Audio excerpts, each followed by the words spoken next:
नमस्कार। मेरे इस YouTube चैनल पर आप सभी का हार्दिक स्वागत है, अभिनंदन है। आज मैं आरडीए का पार्ट 2 के बारे में चर्चा कर रही हूँ।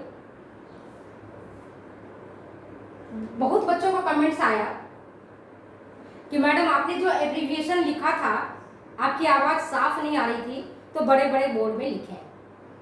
बेटा ये मैं बताना चाहूँगी कि बोर्ड होता है छोटा, अगर मैं यहाँ लिखने लगूंगी तो आपका जो टारगेटेड वर्क है वो पूरा नहीं हो पाएगा और फालतू का टाइम कंज्यूम होगा। तो मैं नहीं चाहती हूँ कि वो उतना हो। आज मैं जो बताऊंगी उसको आप ध्यान से सुनेंगे। पिछले वीडियो में मैंने आरडीए 2020 का कॉन्सेप्ट दिया, डिस्क्राइब किया। आज मैं उसी के संदर्भ में आगे के कक्षा को आगे के भाग के बारे में बता रही हूँ। अगर ये वीडियो आपको अच्छी लगती है तो प्लीज़ आप सब्सक्राइब करें और अपने दोस्तों को भी बोलें कि वो सब्सक्राइब करें, ताकि आपके साथ साथ दूसरे बच्चों को भी आरडीए से संबंधित या जो वीडियो आप देख रहे हैं दूसरे को भी लाभ मिले। तो चलिए बिना समय गंवाए अब हम अपने आरडीए 2020 जानने के बारे में आपको बता रही हूँ। कल मैंने बताया था ईआर एंड आरडीए। कई बच्चों को कल समझ में नहीं आया। ER estimated average requirement, estimated average requirement, और आरडीए क्या था? Recommended dietary allowances. समझ गए? तो जब ईयर आप पढ़ोगे आरडीए 2020 तो आपको ईयर, आरडीए, टूल और एआई और एलटीआई, ये 4-5 चीजों को आपको ध्यान में रखना पड़ेगा। टूल क्या? टॉलरेंस, टी से टॉलरेंस, यू से अपर और एल से लिमिट। टॉलरेंस, अपर, लिमिट। समझ में आ गई बात? एस्टिमेटेड ईयर क्या है? Estimated average requirement. आर से क्या है? रिकमेंडेड। डी से डाइटरी, ऐसे अलाउंस से। समझ में आ गया? टी से टॉलरेंस, यू से अपर, एल से लिमिट। तो आपको अब, और ये जो नीचे वाला है एलटीआई, ये है आपका लोअर थ्रेशोल्ड इंटेक, आई से इंटेक, टी से थ्रेशोल्ड। मैं समझती हूँ अब आपको यहां तक आपको कोई प्रॉब्लम नहीं होगी। अब आप ये देखिए, अगर प्रश्न आता है आपके एग्जामिनेशन में कि 1989 मतलब आपके 2010 या 2010 से पहले जो आपकी एज था, रेफरेंस एज, वो कितना था? तो आप क्या बताओगे? 60 एंड 50 केजी। क्या बताओगे आप? 60 एंड 50 केजी। 60 किसके लिए? मेल के लिए। 50 किसके लिए? फीमेल के लिए। बॉडी वेट एक मैं बता चुकी थी, इसलिए मैं इस पर ज्यादा डिस्कस नहीं करूंगी। अब है जो 2020 की जो आरडी 2020 है, इसमें इंक्रीज हुआ कितने का? 5 केजी का, 5 किलोग्राम का इंक्रीज किया गया, और ये बन गया अब 60 से 5 जोड़ोगे तो 65 और 50 से आ गया, जोड़ोगे 5 तो 55। अब इसमें मेरे ख्याल से कंफ्यूजन नहीं होना चाहिए बॉडी वेट में। अच्छा, कल बच्चों ने कमेंट्स करके लिखा था कि मैडम आपने जो एब्रीविएशन किया था वो एब्रीविएशन आप लिख के बताइए। बच्चे मैं आपको बताऊंगी, आप थोड़ा सा बुक्स भी पढ़ेंगे और मेरी बातों को आप ध्यान से सुने। मैंने क्या बताया कि जो नई कमेटी है, जो नई कमेटी आपके आरडीए 2020 है, उसमें कौन कौन से लोग हैं इस कमेटी में? एनएनएमबी है, दूसरा एनएफएचएस है, डैशबोर्ड, आईएपी और डब्ल्यूएचओ। एनएनएमबी, एन से नेशनल न्यूट्रिशन मॉनिटरिंग ब्यूरो। समझ आ गया? ये 2015-16 कल भी बताया था आपको। एनएफएचएस, एन से नेशनल, एफ से क्या है? फैमिली, एच से क्या है? हेल्थ, और एस से हो गया सर्वे, डैशबोर्ड। और आईएपी, ये देखिए Indian academy of paediatrics. Paediatrics किसके लिए? बालकों के लिए। तो मेरे ख्याल से यहां तक आपको बात समझ में आ गई। NNMB 2015-16, WHO 2006-7 और IAP 2015। ये दोनों आपको समझ में अब आ गया। कल की जो आप लोगों ने कमेंट लिखा था, मैं समझती हूँ कि क्लियर हो गया। अब आगे देखते हैं रेफरेंस हाइट कितना है। जो नया अभी अपना बना, तो रेफरेंस हाइट अपना था 95th सेंटाइल, 95 सेंटाइल। पहले एक बार बता दूं मैं आपको, थोड़ा सा डिटेल्स पढ़ेंगे तो पहले जो हाइट था 2020 से पहले, तो जो मेल के लिए था वो 5 फीट 6 इंच था, और अब जो बना है वो 5 फीट 8 इंच। इसी तरह से जो फीमेल का था वो पहले 5 फीट पर था और अब 5 फीट 3 इंच रिकमेंड किया गया है। अब देखिए BMI रेंज क्या है। BMI आप समझते हो, बॉडी मास इंडेक्स। ये इसका रेंज है 18.5 से लेकर के 22.9 kg पर मीटर स्क्वायर।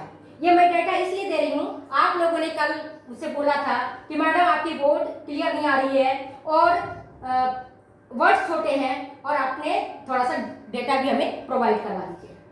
तो मैं आपके लिए काम कर रही हूँ। एज लिमिट जो था RDA का पहले कितना था, पिछले वीडियो में बताया था 20 to 39। इस बार क्या किया, एज को 1 साल रिड्यूस किया। अब आप पूछेंगे क्यों रिड्यूस किया, तो जैसे ही आपका बेटरमेंट होगा, आपकी स्टेटस अच्छा होगा, खान पान अच्छा होगा, तो बट नेचुरल आपकी हाइट भी अच्छी होगी, आपका वजन भी अच्छा होगा और आपका एज भी क्या होगा, उसके पहले ही आप मैच्योर भी हो जाएंगे। तो ये उन्होंने क्या किया, 19 से लेकर के 39 ईयर्स। आपके रीजन भी समझ में आ गए। अब हम देखते हैं एनर्जी लेवल कितना होना चाहिए। पिछले वीडियो मैंने आपको बताया था 2010 का, आज मैं बता रही हूँ एनर्जी वैल्यू EAR 2020 के बारे में। तो देखिए एनर्जी लेवल, पिछले वीडियो में मैंने डिस्कस किया था कि एनर्जी लेवल हमारा घटा है, कितना हमें एनर्जी रिक्वायरमेंट चाहिए वो पहले की तुलना में कम हुआ है। कम क्यों हुआ है आपको पता है। फिर इसका जो आधार बनाया गया वो था पाल, PAL, पाल क्या है, फिजिकल एक्टिविटी लेवल या फिजिकल एक्टिव लेवल। कौन व्यक्ति कितना शारीरिक रूप से सक्रिय है, उसका स्तर कितना है। जैसे आज बच्चों में भी देख रहे हो, तो बच्चे भी बहुत ज्यादा खेलते उलते नहीं है, घर पर बैठ जाते हैं या सीडेंटरी वर्कर है, तो जितना चाहिए उससे हमारे इस बार जो हुआ है, हमारा RDA बना है, उसमें एनर्जी लेवल को कम किया गया है। पिछले साल कंपैरिजन करिएगा आपको पता चलेगा। तो आप ये देखिए एनर्जी लेवल ईयर का कितना है, ईयर कौन सा, average requirement, estimated average requirement. Estimated मैंने कभी बताया था, अनुमानित, अनुमान कितना है। ए से एवरेज और R से रिक्वायरमेंट मतलब जरूरत, इसके आधार पर बनाया गया। इसको मैं डिटेल्स में नहीं बताऊंगी, कल मैंने डिटेल बता दिया है। यू कैन गो, उस वीडियो को आप जाकर के देख सकते हैं। तो इन्होंने क्या बताया, 2020 में मेल के लिए, जो मैन है और सेडेंटरी है, मॉडरेट है, हेवी है, तो जो सेडेंटरी वर्कर है,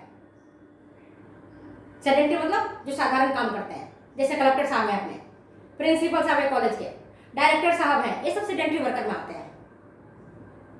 ठीक है, तो इनके अगर आपको कभी भी जब आप जाओगे तो आपको RDA कैलकुलेट करने के लिए कहा जाएगा, है ना। तो इनके कितने हैं, इनके मेल के 2110 है और फीमेल का कितना है 1660 है, जो पहले की तुलना में कम है।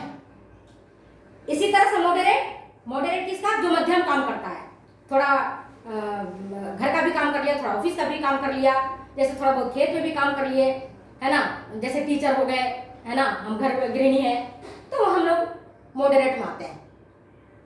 मध्यम, जिसको मध्यम क्रियाशील कहेंगे आप, है ना, मॉडरेट वर्क, मध्यम क्रियाशील। तो मेल का कितना है 2170 और फीमेल का है 2130।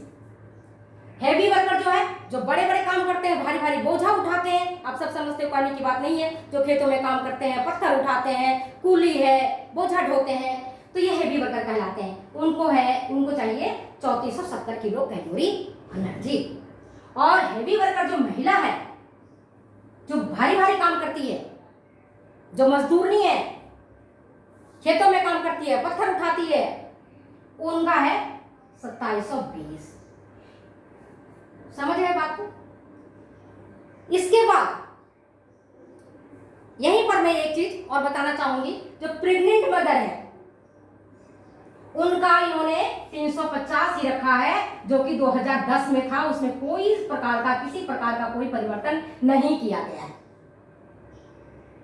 क्यों नहीं किया गया? क्योंकि उनके पास डेटा ही नहीं था। जब डेटा नहीं था तो जो पहले के हमारे डेटा थे उतना ही एज सच उसको रख लिया गया। 2010 में आईसीएमआर का जो 2010 का जो डेटा था, आरडीए, आईसीएमआर क्या,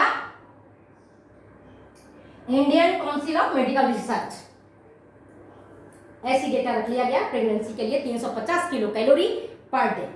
अब लैक्टेशन, वही वो माता, लैक्टेशन माता कौन से कहलाती है? जो लैक्टेशन पीरियड में है, मतलब जो माता अपने बच्चों को दूध पिलाती है। तो जो 0 से 6 मंथ, प्रथम जो 6 महीने तक दूध पिलाती है, उसको एनर्जी की ज्यादा जरूरत होती है और उसको कितना चाहिए? 600 किलो कैलोरी चाहिए। कितना चाहिए उसको?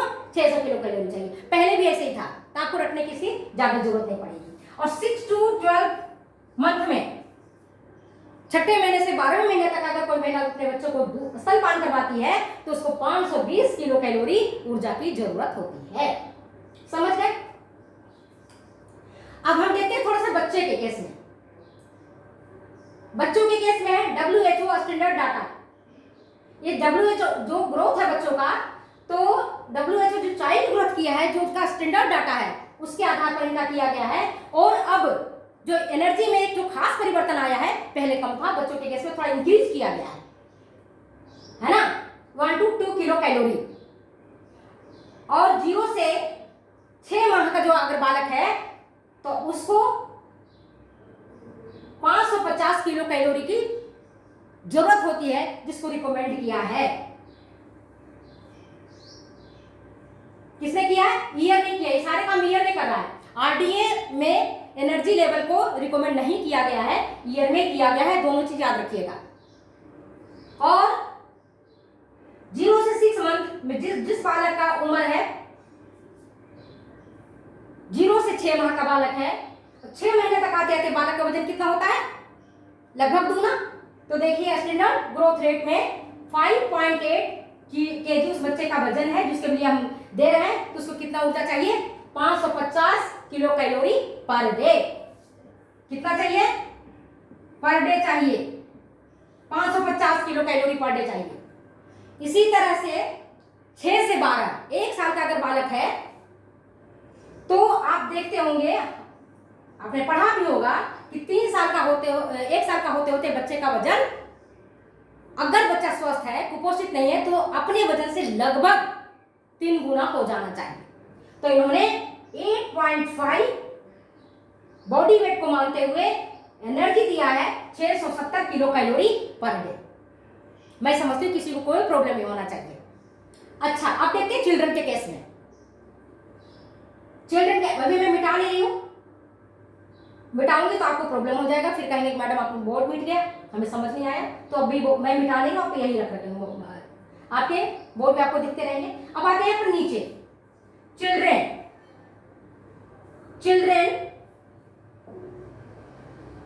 जिनका उम्र 1 से 3 साल है और वजन 11.7 है, उसको 1010 किलो कैलोरी एनर्जी की जरूरत पड़ती है।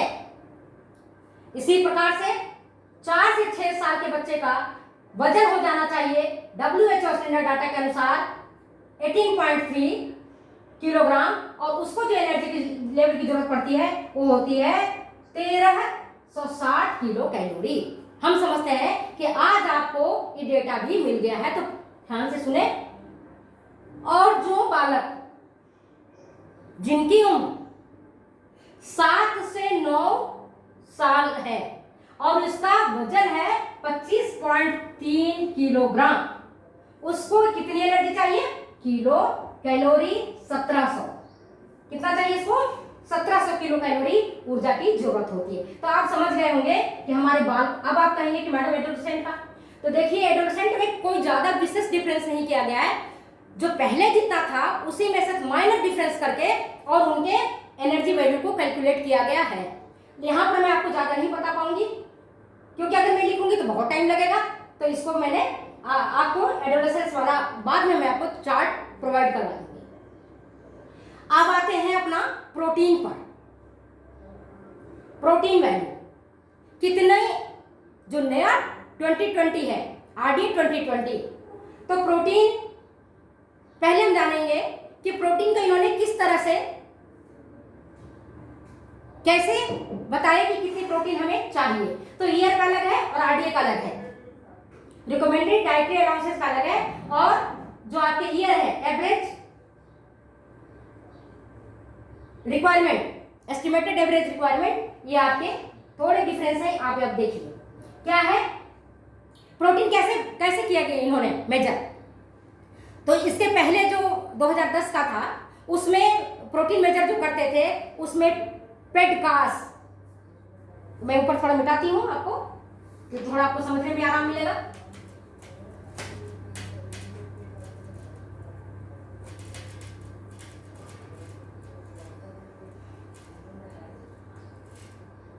तो पहले जो होते थे वो था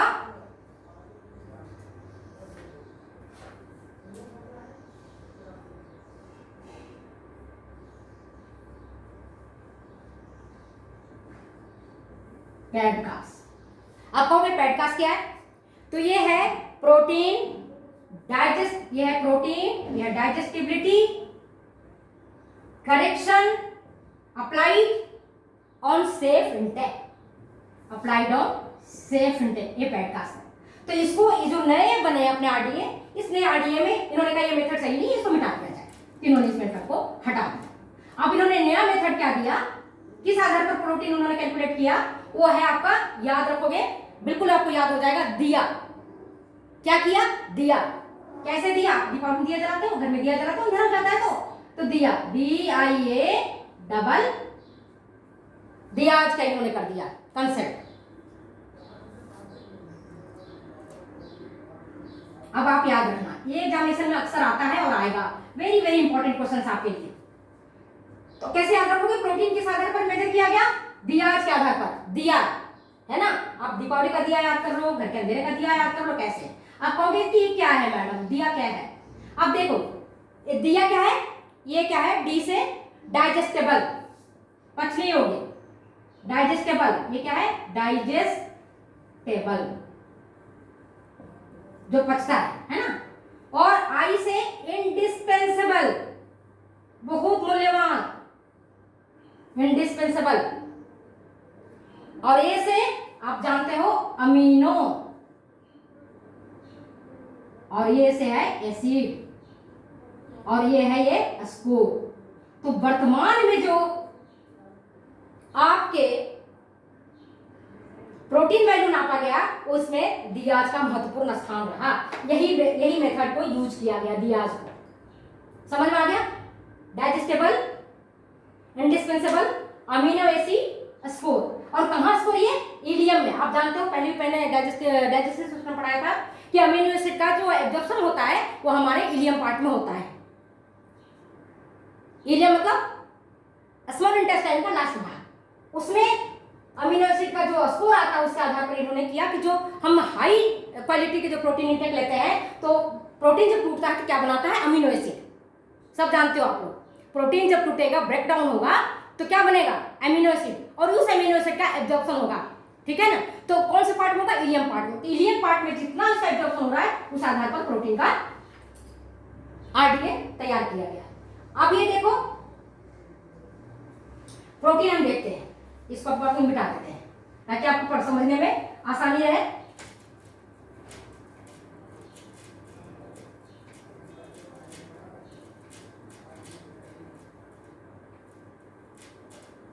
अब देखिए प्रोटीन ईयर में कितना बताया है, सीडेंटरी, मॉडरेट, हेवी वर्कर के लिए 42.9, सबके लिए एक जैसा है, ग्राम पर डे। ये किसके लिए है? ये मेल के लिए है। और फीमेल के लिए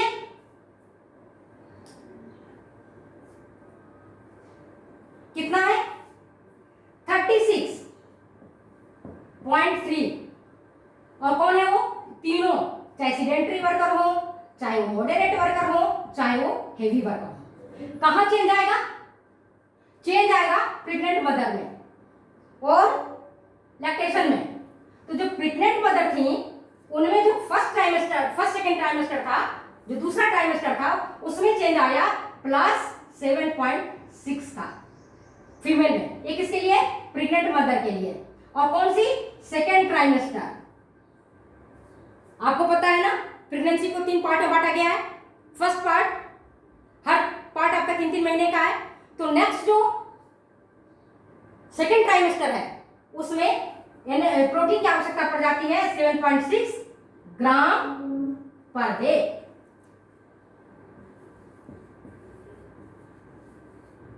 अब देखिए इसके बाद थर्ड सेमेस्टर में इसका जो थर्ड ट्राइमेस्टर आएगा, तो थर्ड ट्राइमेस्टर में इसका वैल्यू ज्यादा बढ़ जाती है, प्रोटीन का ज्यादा मांग बढ़ जाता है और ये हो जाता है 17.6 ग्राम पर डे। इतनी वैल्यू बढ़ जाती है। क्यों बढ़ती है? आपको पता है कि मां के गर्भ में शिशु का विकास होता है और शिशु का विकास के लिए क्या चाहिए? प्रोटीन चाहिए। क्योंकि प्रोटीन का बहुत बड़ा फंक्शन होता है सेल्स के निर्माण में, टिश्यूज के निर्माण में। तो एक मां के पेट के अंदर अगर बच्चा पनप रहा है तो प्रोटीन की मात्रा उसका लास्ट ट्राइमेस्टर में बढ़ जाता है। थर्ड ट्राइमेस्टर में 17.6 ग्राम पर डे हो जाता है और सेकेंड ट्राइमेस्टर में 7.6 ग्राम पर डे हो जाता था। इसके बाद देखिए लैक्टेशन इन्होंने क्या किया है। लैक्टेशन पहले भी आपको बताए थे। लैक्टेशन में 2 पीरियड पे बताया मैंने, 2 स्टेजेस इनकी होती है, 0 to 6 मंथ और 6 से 12 महीना।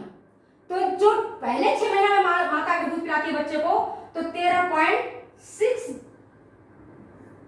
ग्राम अतिरिक्त प्रोटीन की जरूरत होती है। कितनी? चाहे वो मदर हेवी कार्य करने वाली हो, सेडेंटरी हो या मॉडरेट हो, उसको 13.6 ग्राम पर डे प्रोटीन की आवश्यकता होती है। ठीक है। इसके बाद देखिए आप लैक्टेशन का जो सेकेंड पीरियड है ना, 0 से ये 6 हो गया और ये 6 से 12 माह वाला हुआ है ना। तो यहां पर जो इन्होंने किया वो रिकमेंड किया है कि 10.6 ग्राम प्रोटीन की जरूरत होती है। अब ये कहोगे कि जब यहाँ पर एज बढ़ गया तो प्रोटीन कम हो गया और यहाँ पर ज्यादा हो गया, क्योंकि अब यहाँ पर तो बच्चे को सप्लीमेंट्री डाइट तो दे रहे हैं आप। बच्चा केवल माता के दूध पर पलित नहीं है। अब थोड़ा बहुत माँ का दूध पीता है, बाकी उसको आप ऊपरी आहार देते हैं। इसलिए यहाँ पर आपको रीजन भी साथ के साथ बता रही हूँ कि 10.6 ग्राम पर डे उनकी प्रोटीन की आवश्यकता होती है। अब देखते हैं इन्फेंट की क्या स्थिति है प्रोटीन की। तो देखिए जो इन्फेंट है,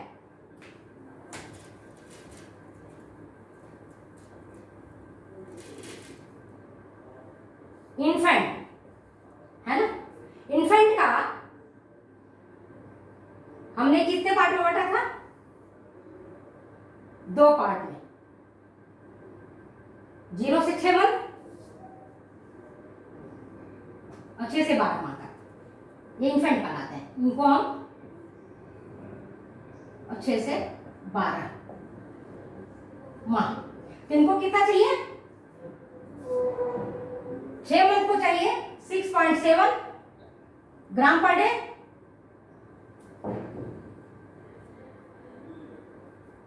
और इनको चाहिए 8.8 ग्राम पर डे। इतनी प्रोटीन की इनकी आवश्यकता पड़ती है इन्फेंट को।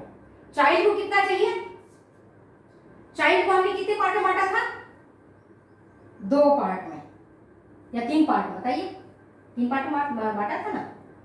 तो जो बालक था 1 से 3, फिर 4 से 6, फिर 7 से 9, ये 3 पार्ट में बांटा था अपने बच्चे को। इनकी एज अवस्था ये थी।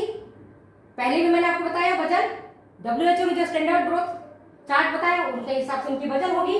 और उनको कितना एनर्जी चाहिए?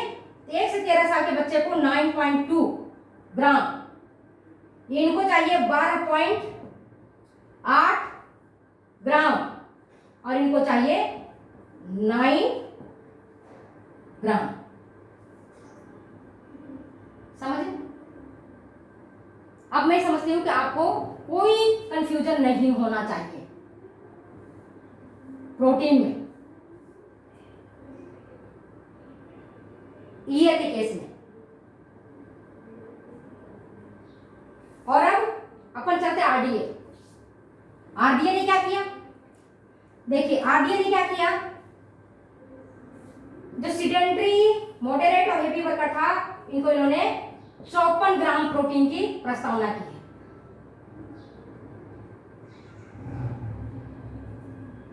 जो फीमेल थी उनको 45.7 ग्राम प्रोटीन की प्रस्तावना की है।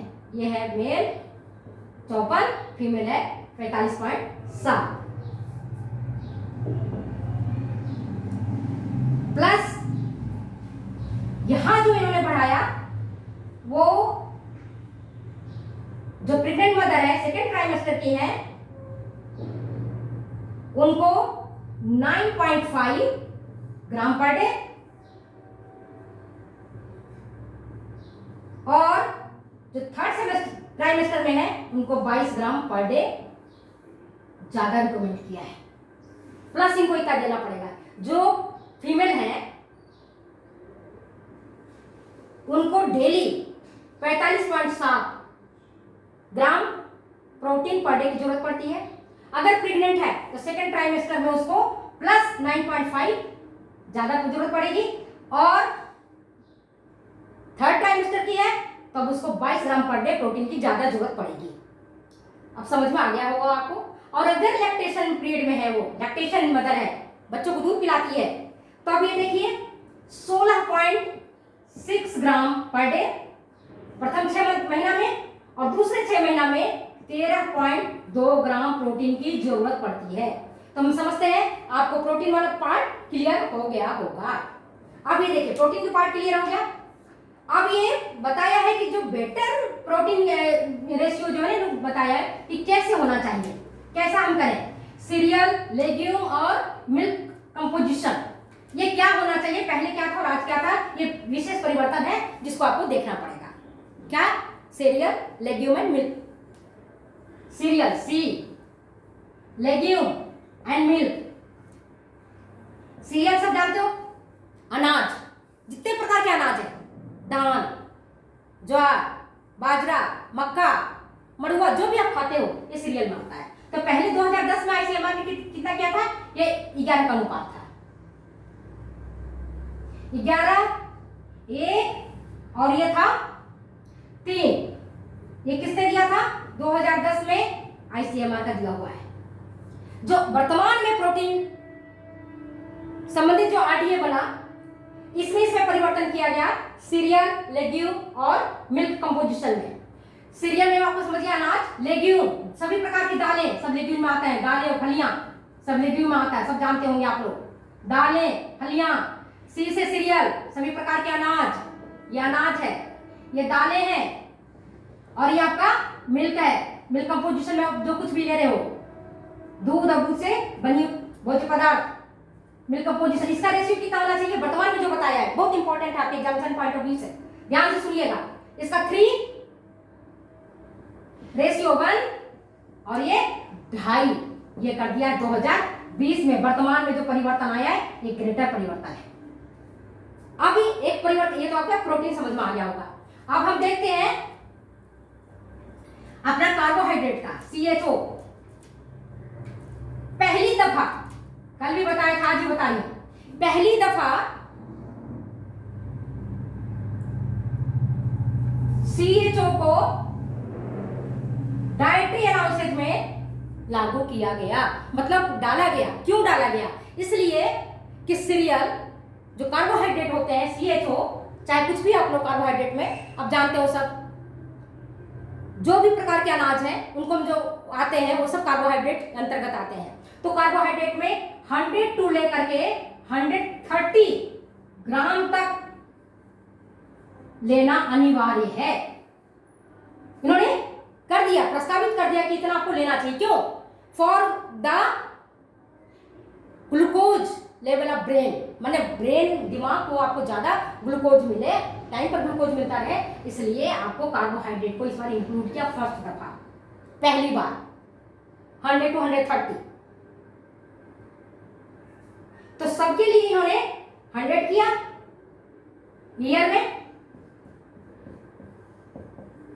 और लैक्टेटिंग मदर को इन्होंने किया 155, जो उनको ज्यादा जरूरत होती है, और प्रेग्नेंट मदर को किया इन्होंने 135 ग्राम पर डे कार्बोहाइड्रेट डाइट में होना अनिवार्य है। अगर हम आरडीए देखते हैं, ये ईयर का है, अगर हम आरडीए देखते हैं,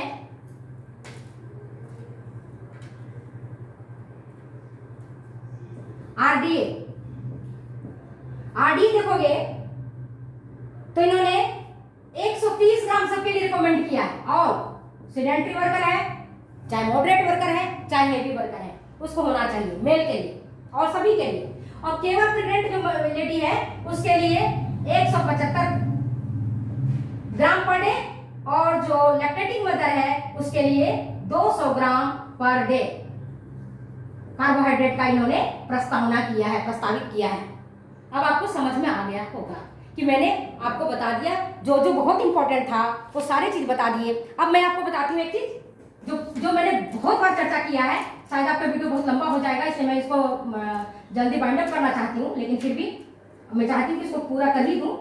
तो देखिए, एक जो बार बार इसमें आ रहा है TUL, tolerance upper limit, tolerance upper limit for trace elements, कि अगर ये इससे ज्यादा आप लोगे तो आपके बॉडी को नुकसान होगा। कल भी मैंने बताया था, भोजन जहां हमारे स्वास्थ्य के लिए उत्तम है, वही अगर आवश्यकता से अधिक खा लिया जाए तो यह आगे चल करके टॉक्सिक हो जाता है।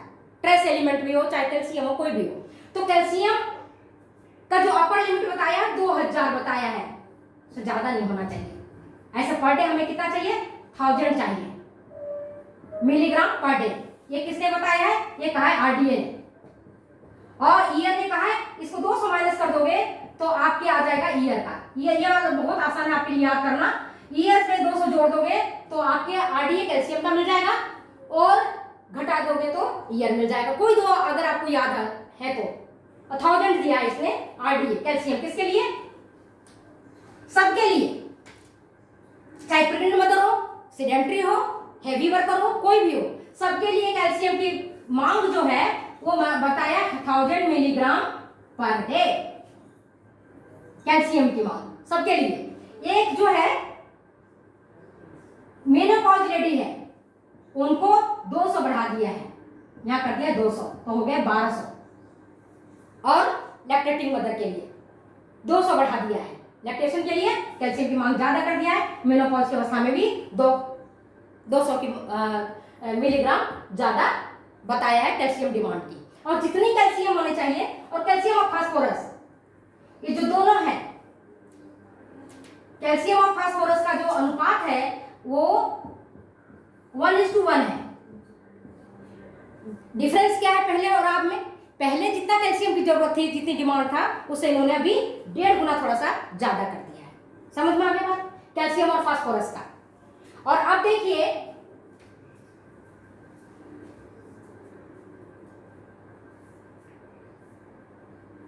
हम देखते हैं अब टूल टॉलरेंस अपर लिमिट किसका? ट्रेस एलिमेंट का। ट्रेस एलिमेंट कौन सा?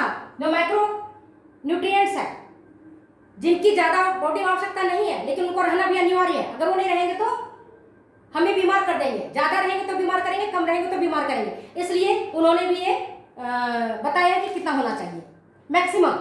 तो देखिए, पोटेशियम का बहुत इंपॉर्टेंट है, ये आएगा एग्जामिनेशन में, याद रखिएगा। पोटेशियम का कितना दिया है? 1000 milligram per day, 1000 milligram per day potassium का। सोडियम का कितना दिया है? 2000। जितना पोटेशियम उसका दुगुना। एक याद रहेगा तो दूसरा आपको अपने आप याद हो जाएगा। आप और बार बार पूछते मैडम कैसे याद करें, कैसे याद करें, तो मैं आपको बता रही हूँ याद करने का भी तरीका। पोटेशियम याद करें 1000 है तो सोडियम कितना होगा याद करने के लिए? 2000 मिलीग्राम, मतलब 2 ग्राम से ज्यादा आपको सोडियम नहीं लेना है। सोडियम 2 ग्राम से ज्यादा लोगे तो हाइपरटेंशन वाली स्थिति उत्पन्न हो जाती है। और ज्यादा से ज्यादा जो रिकमेंड किया होता है 1 चम्मच, ज्यादा से ज्यादा 1 चम्मच आप नमक खाइए। से दिन रात में ज्यादा नमक मत खाइएगा। ज्यादा खाइएगा तो ब्लड प्रेशर बढ़ेगा, हाइपरटेंशन होगा। तो इन्होंने रेस्ट्रिक्ट किया सोडियम को।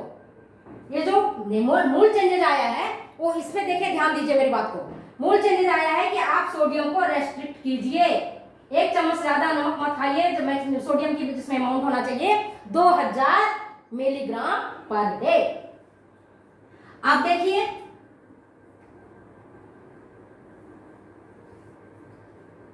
पोटेशियम कितना चाहिए? पोटेशियम है 3500। एक भी अगर आपका आ जाए याद होगा, अगर पोटेशियम याद होगा तो सोडियम हो जाएगा उसका दुगना है। और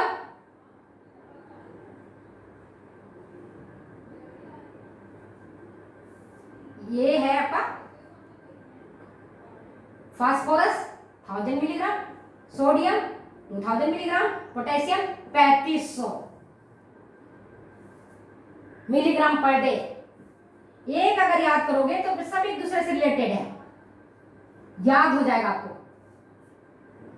है ना। इसके बाद जो ट्रेस एलिमेंट हुए वो एक हो गया आपका कॉपर और दूसरा हुआ आपका मैग्नीज। तो जितना कॉपर अगर 2 मिलीग्राम पर डे जरूरत पड़ती है, 2 मिलीग्राम पर डे, तो मैग्नीज की जरूरत पड़ेगी 4 मिलीग्राम पर डे की। इससे ज्यादा नहीं टॉलरेंस वैल्यू होना चाहिए। और अब देखते हैं यहाँ पर क्रोमियम और सेलेनियम की क्या स्थिति है। तो क्रोमियम, आप ये देखोगे, अब यहाँ पर कंफ्यूजन वाली स्थिति होगी। क्रोमियम अगर ये 50 माइक्रोग्राम है, ये मिलीग्राम नहीं है, ये यूनिट में आप कंफ्यूज हो सकते हो, तो ये माइक्रोग्राम में आएगा।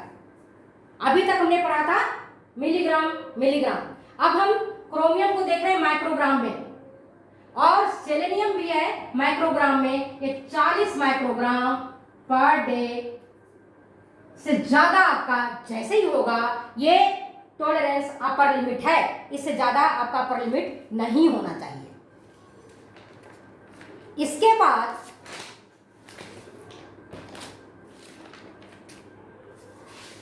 मेरे ख्याल से फैट और ऑयल कितना लेना चाहिए, इसको मैं आज कवर ही करा देती हूँ, थोड़ा ज़्यादा बड़ा हो जाएगा, कोई बात नहीं, लेकिन मैं छोड़ना नहीं चाह रही हूँ। अब देखिए फैट एंड ऑयल कितना चाहिए, फैट एंड ऑयल, वसा और तेल कितना चाहिए। तो वसा और तेल किसके लिए चाहिए? For better health, for fitter development, for good health. और इसमें DR एक आता है एब्रिविएशन, DRNCD, डॉक्टर NCD। ये क्या है doctor NCD? Diet related non communicable diseases नहीं हो।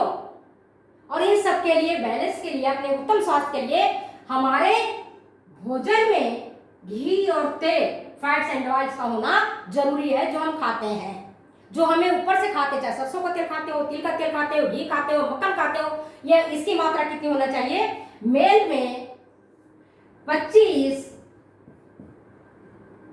30 और 40 ग्राम पर डे। इससे ज्यादा खाइएगा तो नुकसान करेगा। और हार्ट डिजीज और दूसरे डिजीज भी उत्पन्न होते हैं फैट के कारण, जो कोलेस्ट्रॉल वैल्यू वगैरह बॉडी में बढ़ जाता है। और फीमेल के लिए कितना चाहिए?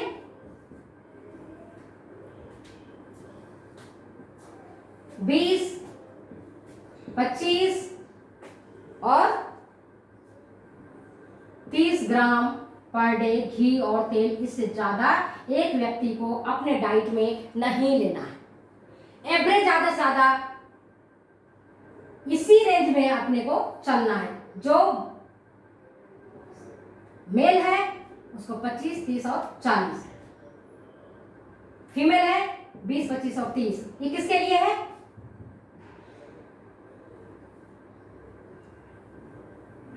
सेडेंटरी, मॉडरेट और हेवी वर्कर के लिए। सेडेंटरी अगर हेवी वर्कर की तरह फैट लेने लग जाएगा तो हार्ट डिजीज वाली प्रॉब्लम ज्यादा उत्पन्न हो जाएगी। अब देखिए, तो अपनी बेटर हेल्थ के लिए ये नितांत आवश्यक है। अब मैं आपको यही समाप्त करती हूँ क्योंकि काफी लंबा हो जाएगा वीडियो। नेक्स्ट मिलते हैं कल हम क्वेश्चन के साथ। और आपको अगर इसमें कोई कंफ्यूजन होता हो तो प्लीज आप अपनी कंफ्यूजन को आप कमेंट बॉक्स में लिखेंगे, और फिर अगर ऐसा लगेगा कि आपके लिए इम्पोर्टेंट होगा तो मैं आप पे एक वीडियो भी बना दूंगी। Thank you. अगर वीडियो आपको अच्छी लगती है तो प्लीज शेयर करना नहीं भूलें, लाइक करें, कमेंट करें, सब्सक्राइब करें। जाने की इजाजत दीजिए। थैंक यू, नमस्कार।